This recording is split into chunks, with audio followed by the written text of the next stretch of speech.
After having viewed The Fast and the Furious from 2001 for the very first time this evening, I will say Dom and Brian are equally as talented racers.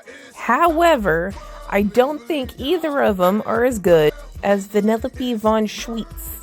Because the thing being is that both Brian and Dom have super cool cars with NOS and turbo and these big ass horsepower engines and really expensive wheels. We're talking about cars that are worth over $10,000, as per them. Vanellope over here is racing with cookie wheels.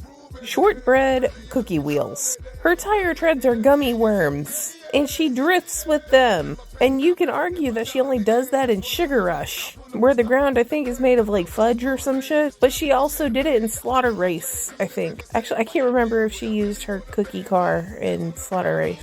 Okay, she didn't use her cookie car in Slaughter Race, but her abilities transferred over to a real car.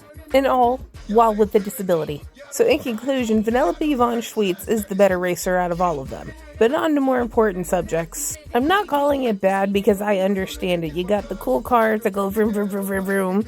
You got some pretty ladies. You got some hot dudes. The actual storyline, I don't care about.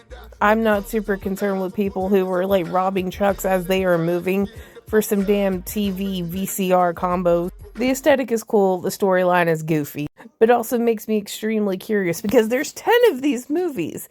If the first one is that goofy and everybody loves the first one, but they criticize the last 9 of them, how much goofier can this get? And now I'm gonna have to find out.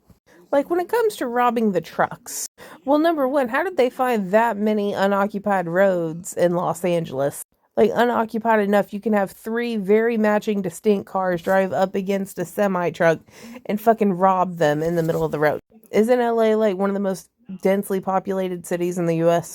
But number 2, why would we want 3 very distinctive matching cars to do such a big deed? If you're gonna go for matching cars so that you can find each other, okay, I kinda understand. But you're gonna want something that blends in. A Toyota Corolla, a Nissan Altima. But instead we were using, I think they were Honda Civics, I'm not entirely certain, but they had full spoilers and limousine window tinting, which presumably so nobody could see their face, but people are going to notice limousine levels of tinting. And fucking chassis lights. How often do you see those? I'll tell you, the first time I saw them, I was 10 or 11, and I got so mesmerized because I'd never seen them before, I fell in a bush. I fell in a bush in front of a bunch of goth kids while hanging out with my cool uncle.